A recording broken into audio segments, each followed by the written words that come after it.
Somebody asks me, can you teach me to write poetry? I keep trying and it's not working. But poetry isn't something you learn like riding a bike.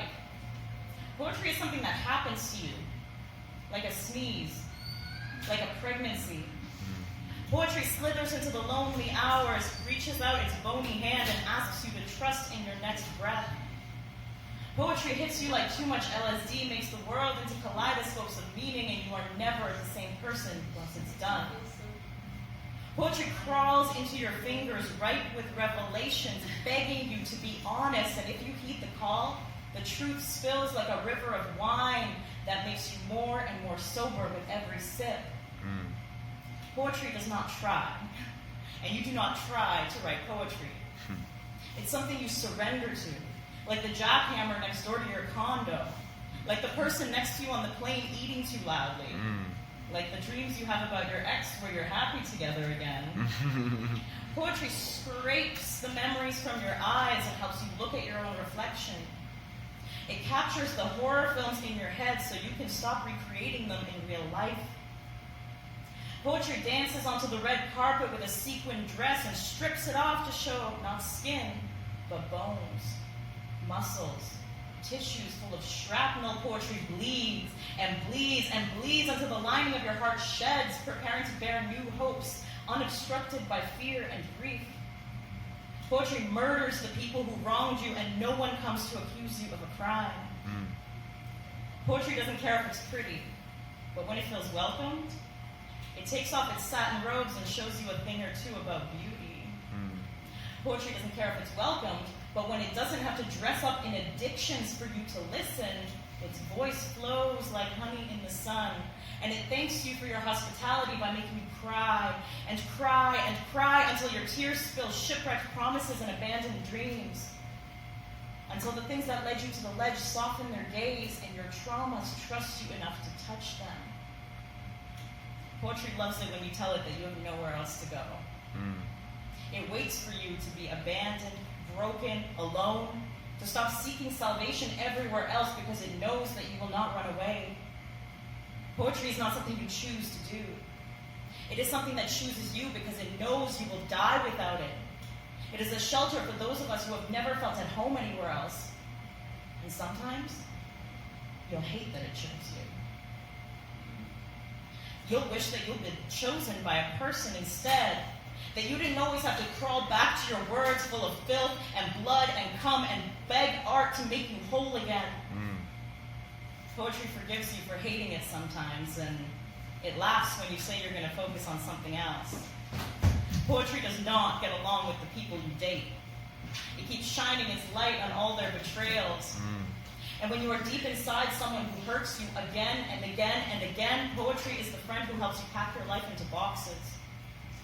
And when you are deep inside someone who hurts you again and again and again, and some sick comfort wants you to stay, poetry is the friend you don't call. It laughs when you crawl back and say, I just wanted to feel at home again. It says, I am your home. And sometimes it's so cold with only words to hold you at night.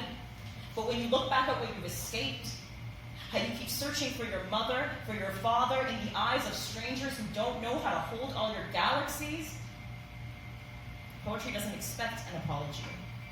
But it always flows easier after you admit that it was right. Poetry doesn't care if you eat or sleep or take care of yourself. It tells you that that's your job. That if you can become strong enough to inhale the merciless, nauseating, sickly truth into both your lungs, it will help you exhale yesterday. So tomorrow can arrive light, serendipitous, and sticky. Poetry cringes when you call it an emotional enema, but it will not let you delete those words because they are strange and true. And they both begin with the letter E. Poetry takes its time, and sometimes its time is short. When you feel it coming on, you are a fool to do anything but reach for your surfboard because the feelings you don't let it express will drown you. And no one will come looking for your body until you look in the mirror and see someone older, but not wiser. Poetry wants you to be happy, but it won't walk on eggshells around your pain. It will strip you of your dignity, sand your skin raw so you can grow back new dignity that's not dependent on other people's opinions of you. Poetry will never admit blame. It will never tell you it was wrong. And so sometimes poetry will remind you of your controlling mother, your abusive father, your selfish ex, hey, sometimes maybe even Donald Trump. But poetry has no flesh. And the more you keep projecting your traumas onto poetry itself, the more you will sabotage the healing process. Poetry is not a hobby. Poetry is something you get down on your knees for in your darkest hour and something you praise as you emerge into the light. Poetry is not God. Poetry is the cleanup crew who comes before God does to make sure everything is ready for her arrival. Poetry is a bridge to truth. And while the truth is where we're all going, our bridges must differ. Ask yourself if this is your bridge. Ask yourself if you have turned poetry away while seeking some other way to stay alive and failed. Ask yourself if this is your soul medicine.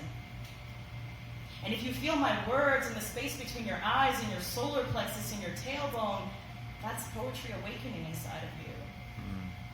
If you feel it, let it come. Do not ask if you are good enough. Do not ask if anyone will like it. And do not ask if it's too late.